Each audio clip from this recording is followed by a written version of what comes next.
Well, welcome to the Collector Car Podcast. Monterey week is over, and I'm excited to have Jonny Lieberman on to talk about his Monterey car week. So, Jonny, how you doing? I'm okay. I'm okay, man. I'm a little talked out. I was just saying I recorded 3 podcasts yesterday.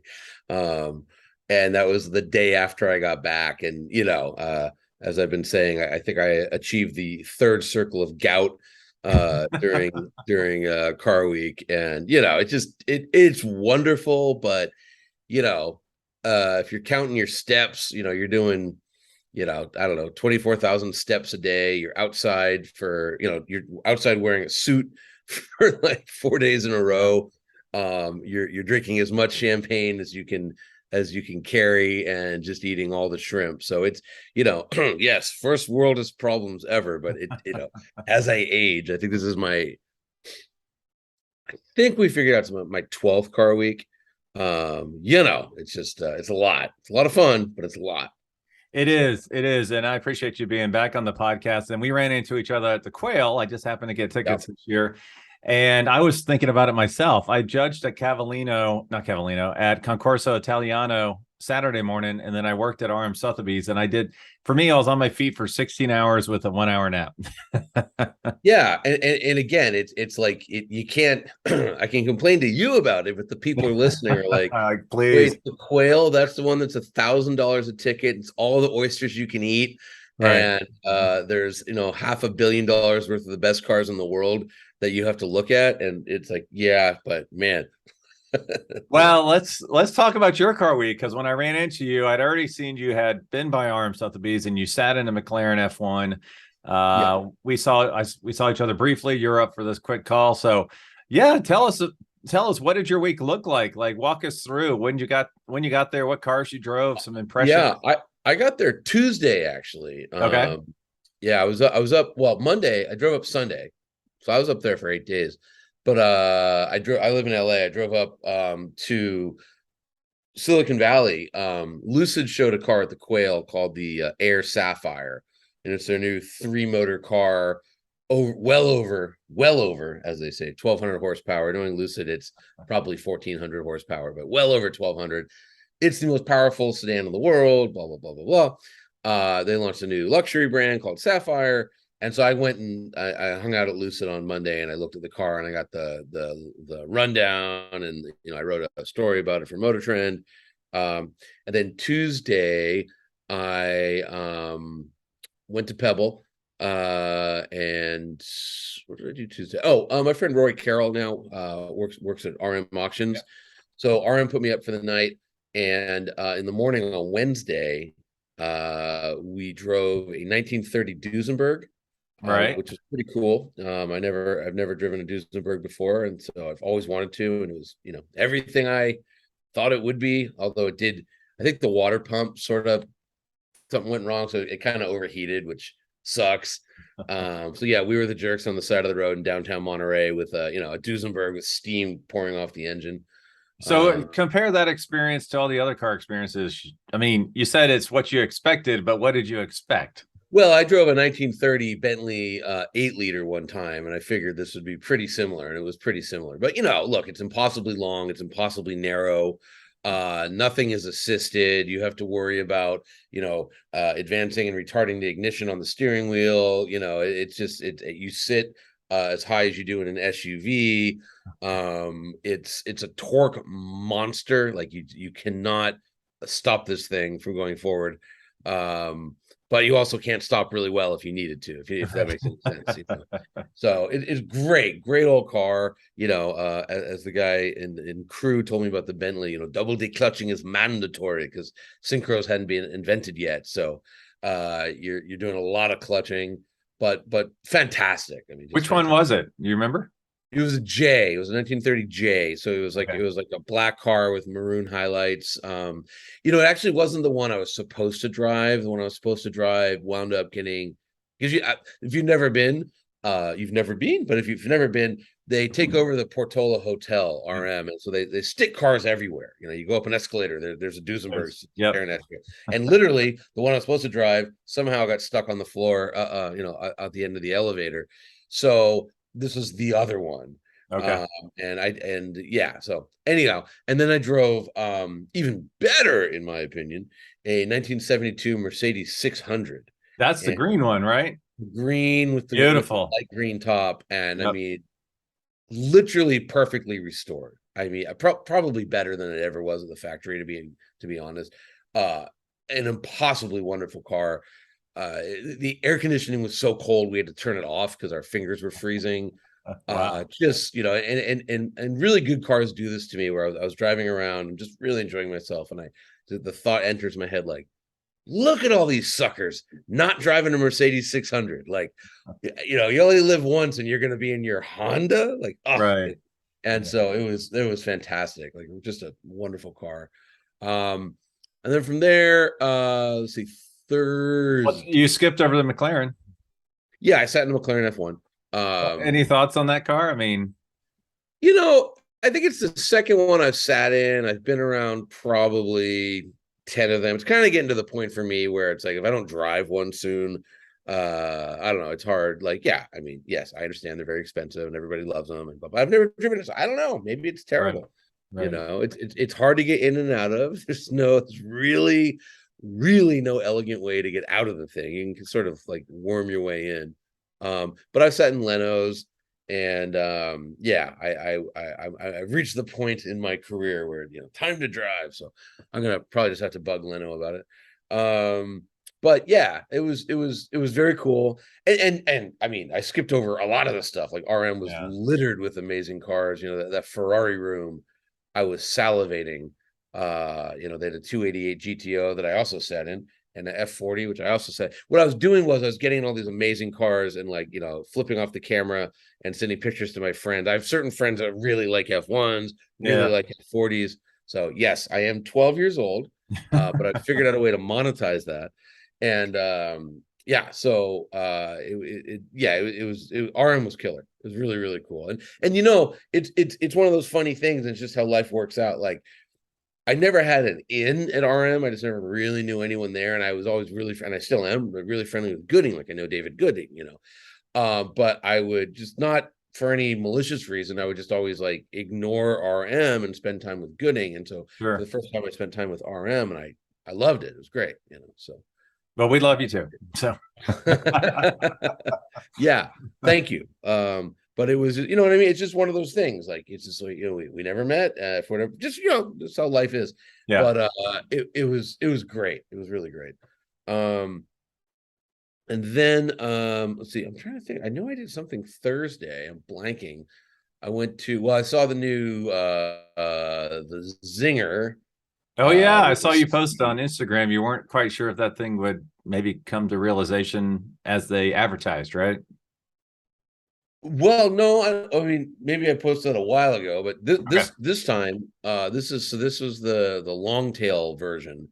So, you know, Zinger, if you don't know, new company out of LA, actually.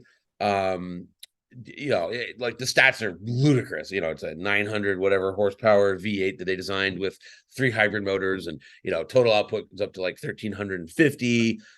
They're claiming 0 to 60 in under 2, 0 to 100 in under 4, 0 to 250 miles an hour to 0 in 27 seconds, Wow. which is what? Okay. And then, you know, this long tail versions that we've seen for a couple of years now, the high downforce track attack version, Sure. which is, you know, they're calling it a production car. Okay, but it did like a 125 at Laguna Seca and wasn't fully baked until, like, you know, McLaren Senna did a Wow. 127 something. You know what I mean? Right. So when they fully bake it, it should be even quicker. But it's for real. This one, they're saying like, you know, well over 300 miles an hour. They actually told me the number, and I think I told them I wouldn't repeat it. But if what they're saying is true, so like right now 304 is the record with the Koenigsegg, no, sorry, not the Koenigsegg, the Bugatti Chiron 300 mile an hour plus went Right. 304. Koenigsegg claims the Jesko Absolute can go 310. Wow. These guys claim they're going to beat it. Hennessy also claims he'll beat it. Everyone's going to beat it. So you have a lot of people going 300 miles an hour, which is totally pointless, but that's fine by me. Aren't there only like 2 places in the world you can do that? 300 There's miles an zero. hour? There's literally zero places in the world you can do that. Right. It's fun. I mean, I've spent my career trying to go 200 miles an hour, and I've done it like 4 or 5 times. It's really, really hard to do. It's Yeah. really hard to do. So 190 not so hard. 200 for some reason hard. 300 impossible, but sure. What bragging rights, man? Bragging rights. That's And right. trust me, no owner will ever go 300. No, no. Yeah. Yeah. Now, was that at the Quail you saw that?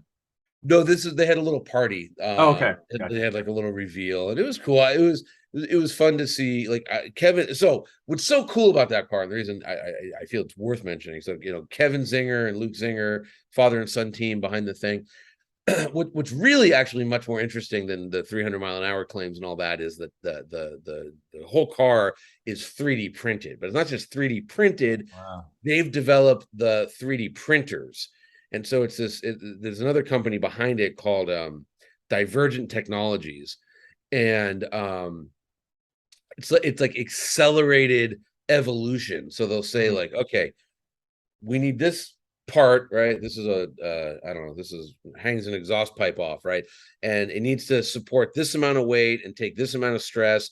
This is the space we're working in. Make it as strong and as light as powerful. So given that command in their AI, I don't know if it's AI, but powerful computers, they go through 100,000, a million iterations of the piece.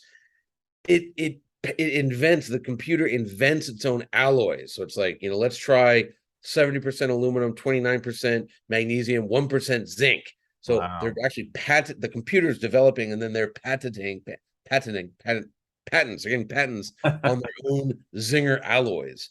And all the stuff looks like, H.R. Geiger designed it. It's like this alien technology, like sinewy, muscly. If you look at a cross section, it looks like bird bones. It's wild. Wow, that's insane. Absolutely wild. So it's kind of the coolest stuff.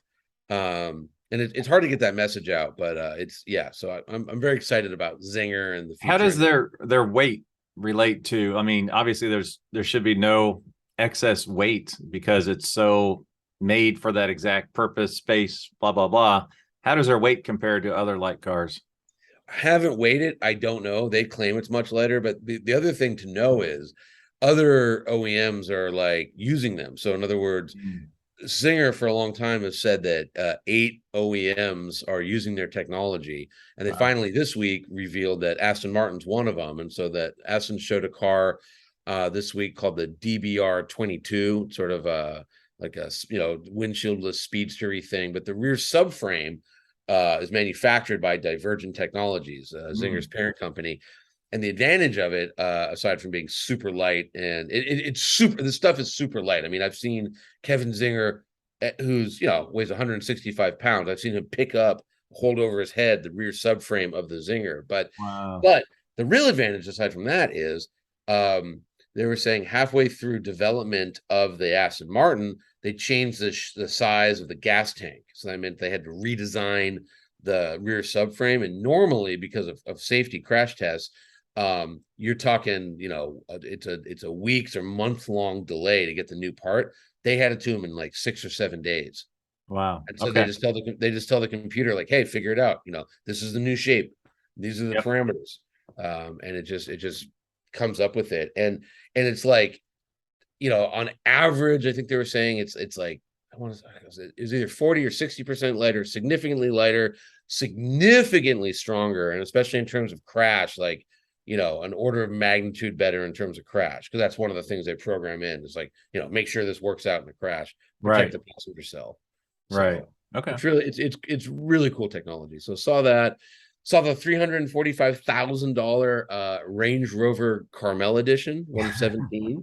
That's crazy. Yes, it is. Are there like 25 of them or something? 17 for 17 mile drive. Okay. 1 second. It was interesting because they're showing it. It's cool, it's nice paint. The wheels got paint on them that match the body. The interior's got some grade of fancy leather up front that's blue, like the Monterey Bay. It's got some kind of different grade of leather in the rear. that looks like the exterior. It's got porcelain inserts, right? Very nice. Wow. Only 17. And they go, only people standing here right now are eligible to purchase one. So it's for like very special Range Rover customers. And the price is $345,000. And so me and my friend like spit our champagne at each other. But look, it's the rarest Range Rover ever made. You had to have been there to even be eligible to buy one. So I guess if you're a Range Rover enthusiast and really rich, it's a great car for you. It's fantastic, you know. It's not made with the deerskin hides from the ones I saw on the golf course, right? No. Okay. No. But you know, at RM, they had a Maserati that had an elk skin interior that was Juan Perón. It was intended for Juan Perón. He never got a hold of it, but that was so that was my Thursday. I did that. Friday was the quail. Yeah. So you're walking around some dapper clothing. Thank you. Yeah, the quail sort of has become too big to really see everything. Yeah. You know, I realized looking, it's a funny thing. You open up Instagram and it's an event you're at, and you're getting FOMO because you're missing out on the event you're at. You know, it's wild. But it was cool. I mean, I think the most interesting stuff there to me, the Porsches, in my mind, sort of stole the show. And by Porsche, I mean the Porsche Gt3 Rs, which stunner in person. Like, oh my God. Talk about something owners will never use. This thing has wings on the suspension for downforce, but just stunning. And then you had the roof SCR. Oh, that's what I did. Sorry. I drove the roof on Thursday, the roof SCR. Okay. I left out Motorlux. There's so much going on. So the Mclaren party, right? Yeah, Wednesday night. Oh, the sorry, Mclaren party is now Motorlux. That's joining me. Haggerty, they bought it, and it's really good. They improved it. Check her out real quick. Sorry. Oh, that's fine. I keep talking. They improved it tremendously. So it used to be there was kind of the unofficial kickoff to Monterey Car Week was the McCall's party at the Jet Center, and now it's called Motorlux, and it's much better. And they have like water. It's I know. We went last year to McCall's, and it, like you said, it ran out of water. Didn't run out of wine, which that was important, but it ran out of water. I ran into Soon and Mcneil, and they were like, "Would you change anything?" And I was like, "Well, you're gonna hate this, but more water," because there was one point at the water station where they're out, and like we're waiting for people to bring jugs, but no, that was a really fantastic event. And they're starting their own auction, Broad Arrow, whatever that means, but that was sort of interesting. They had some nice cars there. But I drove the roof SCR the next day, and that was mind-blowingly good. That's if you don't know what a roof is, if you don't know what the roof's a German manufacturer that Porsche tuner, but that's sort of an insult because they do so much more than that. So this car is starts with a carbon tub of roof design. So it's not like Singer or Gunther Works where they take a old Porsche and fabulize it, make it better. This is like the finished product looks like a 911. There's no 911 in it whatsoever, Right. It's a carbon tub with steel front and rear subframes. It's a sort of Metzger motor that Roof manufactures. So it's a 4-liter water-cooled 503 horsepower motor. It's a ZF 6-speed transmission, rear drive only, carbon fiber body, inboard pushrod suspension. So there's no weight on the wheels. The wheels are super light. Just epic. Like one of the greatest cars I've ever driven. I was blown away. And I drove it with I always butcher his name, but Alois Roof was in the passenger seat, and we were just whipping around, just unbelievable car. So how does that compare to like the best new 911? So what the most fascinating thing about the Roof, I left this out. The length of the SCR is the same as a Porsche 901, the original, car that Bootsy Porsche designed, right? Tiny. The wheelbase is longer, and he actually had Freeman Thomas, master designer, redesign it and shorten this, and so it if you look at it, it looks like a normal Porsche, but he's really done some cool tricks to kind of like put a long wheelbase on a short body. It's really interesting. So, 503 horsepower, the current GT3, which, revs to 9,000 and has a manual. And this, by the way, revs to like 8,750, has a manual. This is 503. Current GT3 is 502 horsepower. The roof's probably 500 pounds lighter, but also it's just wrapped around you. Like my shoulder was touching his shoulder. It's a much more intimate experience. Whereas a lot of people are like, oh, it's so big, but look, the current GT3 is a modern car. It's the size of a modern car, but it is a larger vehicle. You know what I mean? And you are, it's just not as intimate, I guess is the best way to put it. I bet performance wise, pretty similar. I sort of like the feel of the roof, like steering better, because there's a lot less weight on the wheels, because the not only the inboard shocks, but the wheels can be smaller because it's not such a big car. Right. So it's better. It's also, starts at $934,000. Right. Yeah, GT3, even with the markups, 250. So there's a difference, Right. But then I thought that, and the Gunther Works, the orange twin turbo, air-cooled twin turbo, which makes somehow 700 horsepower with an air-cooled engine, which I'm like, what? I thought that was pretty stunning. I wasn't the Singer, I thought sort of looked a little boring, but it was also sort of shoved off in the corner. The turbo cab you're talking about? Yeah, what'd you think? I liked it. I'm not crazy about the big side scoops on the side, that they put on there. Otherwise, it looked pretty much like a factory, 930 turbo. It looks factory, I guess, is the problem. Yeah, and then maybe it wasn't like really in a good show car color, like the roof was like British racing green, and the Gunther Works was, I don't even know what, but some amazing orange, sparkly orange. So the Koenigsegg was right next to the Singer.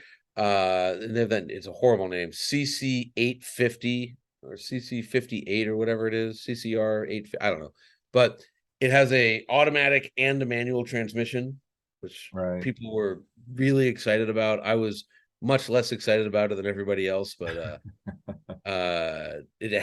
so it's a 9-speed transmission, and it's a totally revolutionary type of automatic where there's basically 3 gears. And so you can combine them in 3 different ways. So 3 times 3 is 9.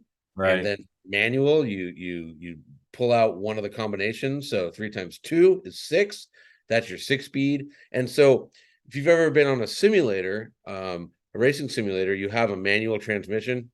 It's not really a transmission because you're not moving the gears. And this, you're still not moving the gears. Supposedly it feels like you're moving the gears, and there's a clutch pedal. Seems a little gimmicky.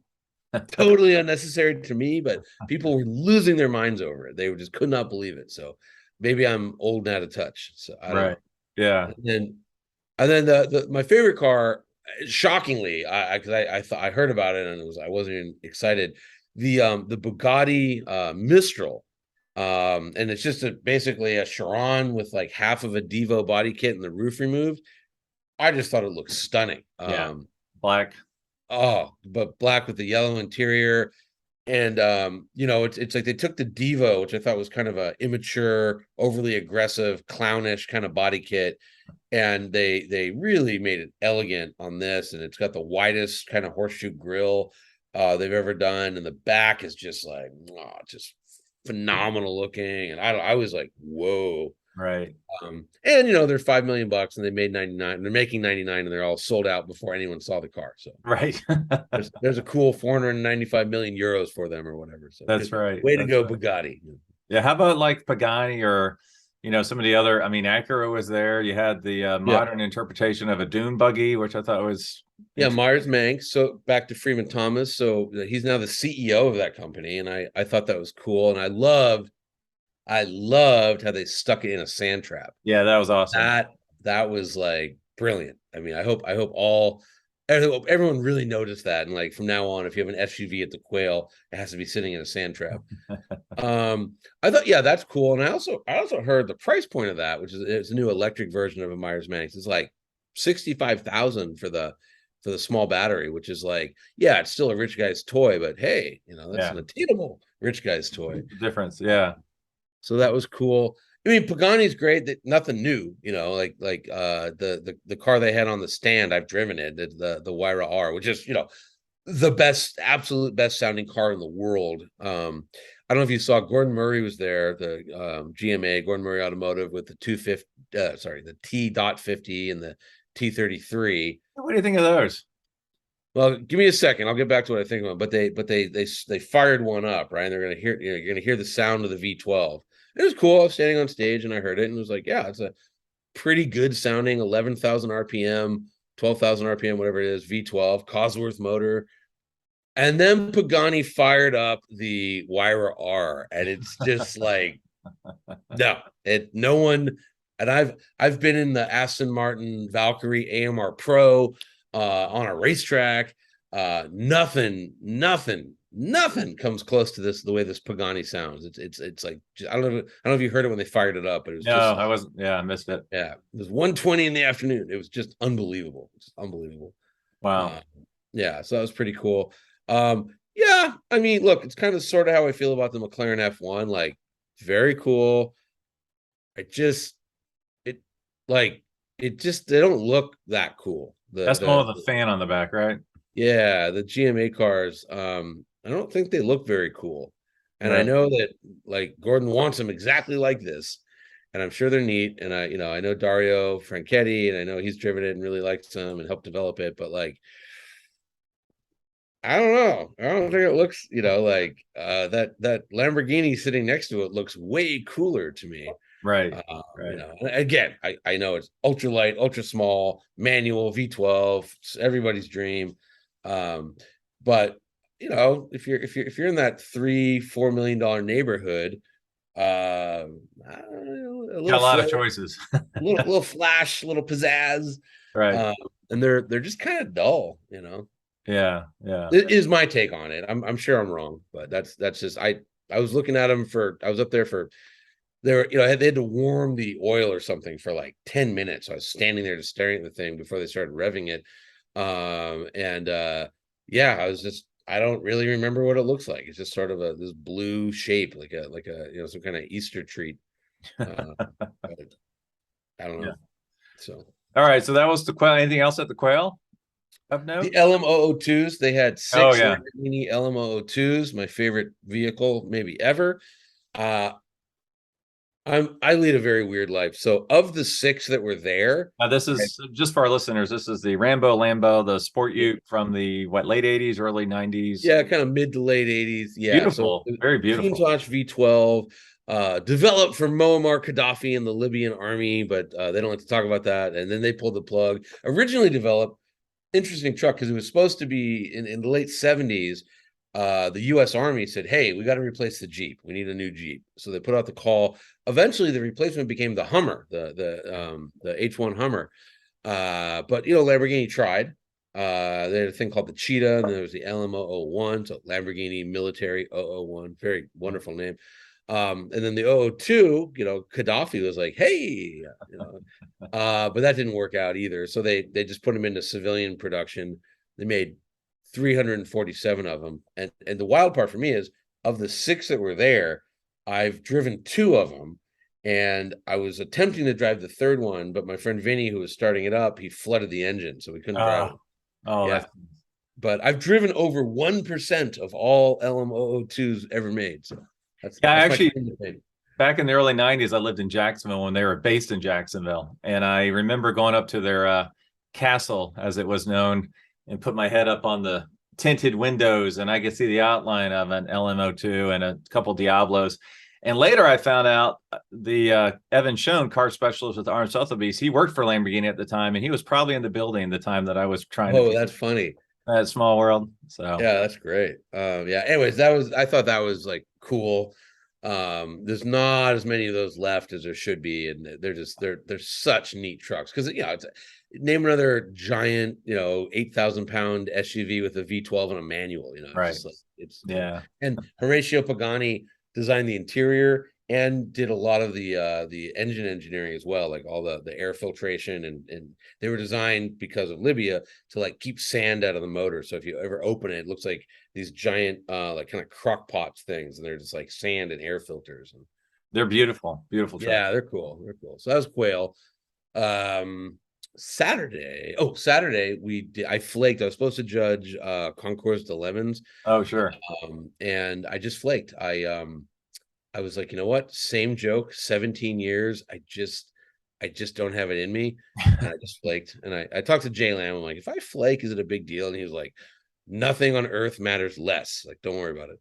So I flaked. Sorry, Lemons. And then and one of the reasons was we did a live, I'm on this podcast, Spike's Car Radio. Oh, yeah.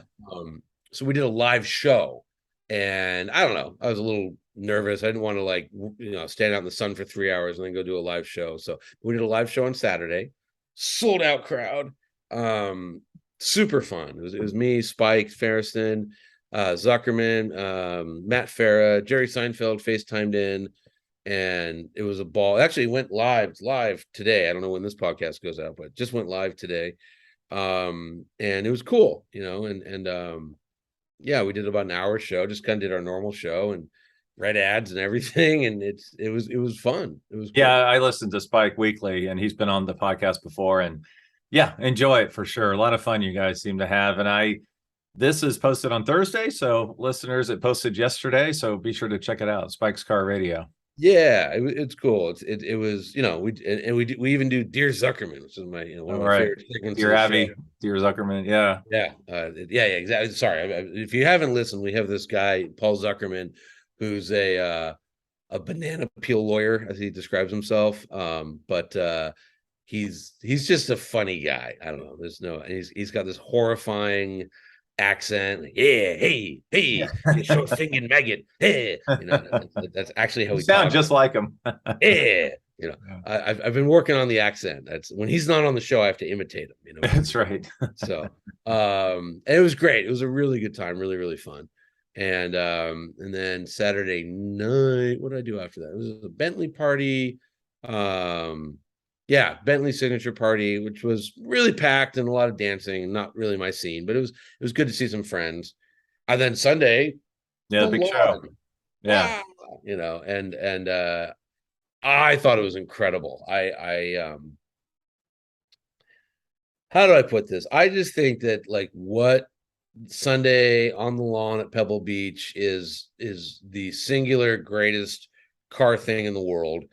You'll hear people like, oh, they just sit there on grass, they're not moving. It's like you are looking at cars so rare. Yeah. Like here's the thing, if you go to like Villa d'Este in Lake Como in Italy, they got 50 cars, and they're cool, and you'll probably see them there next year. And if you go to the Goodwood Revival, it's great, man, it's cool, or Festival of Speed, but all those cars were there last year. You go to Pebble Beach, everything you saw, you're not going to see it again for 10 years. They can't come back. A car's not even eligible to come back until 10 years later. Yep. And it's 250 cars, and it's like, magnificently curated, the best of the best of the best. And so it's, I just love it. I don't know, my 12th time going. I wouldn't, I hate missing it.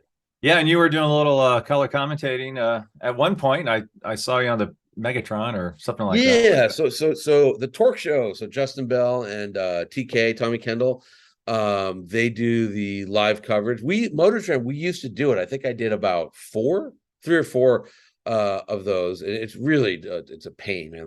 That's 4 hours of live TV sucks.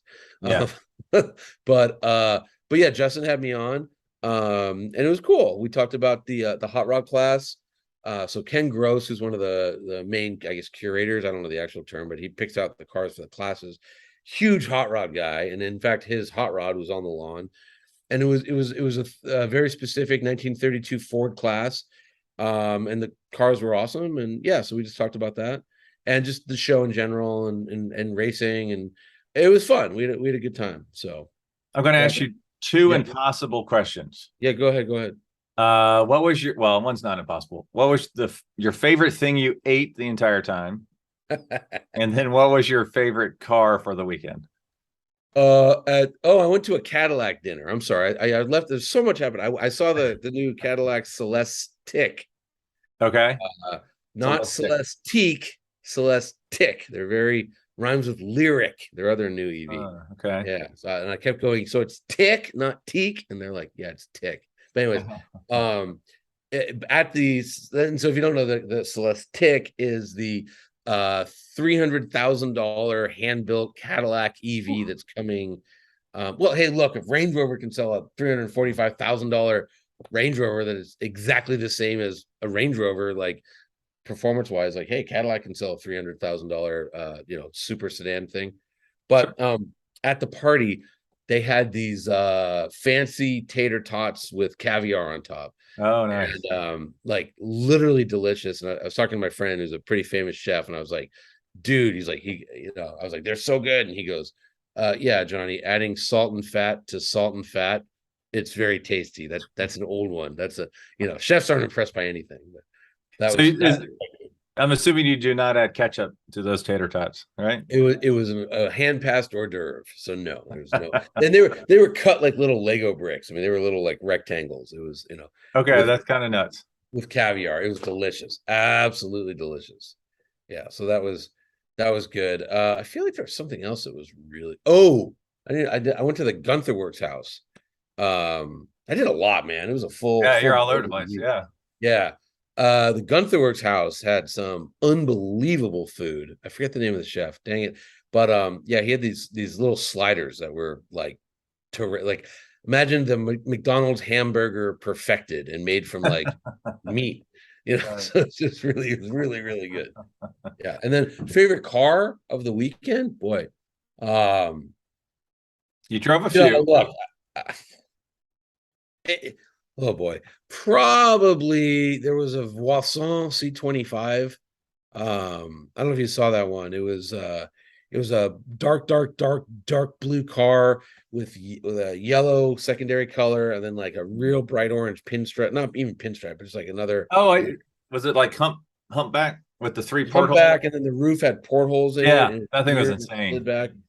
And it was unrestored, wasn't it? Or no? No, this was like perfectly restored. This was an over the top restoration, but it was like I was talking to the mechanics, and they go, "Yeah, the owner just doesn't even want to enter it. It's not even eligible to compete, so it's just sitting there on the lawn." That thing was insane. Shoved in the corner.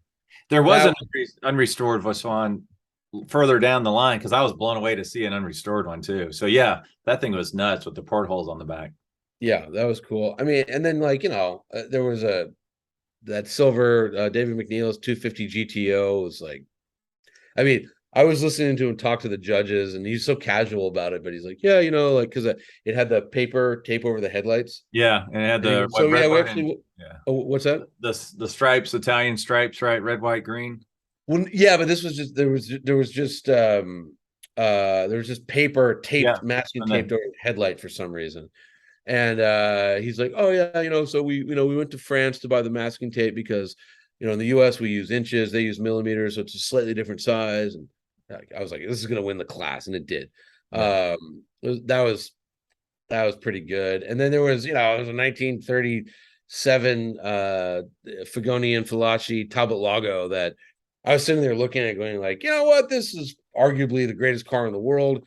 And it was one of the top finishers. So at the very end, they bring up 4 cars, and it was one of them. And that Duesenberg went.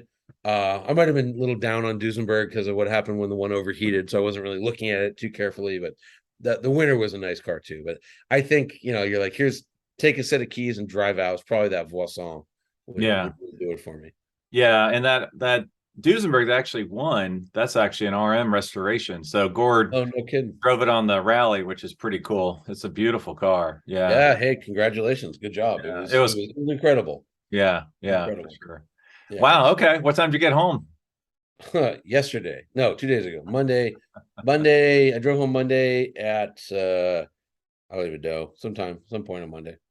So you've been to 12 of these. So looking back at your last week, 9 days, whatever there, what would you do differently for next year? Nothing. Nothing. Excellent.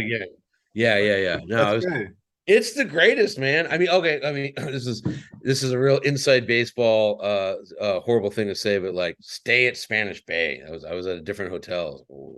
Oh yeah, Yeah. I mean, my thing is, I try to wind up at the fire pits at Spanish Bay every night during the week and have a cigar with my friends.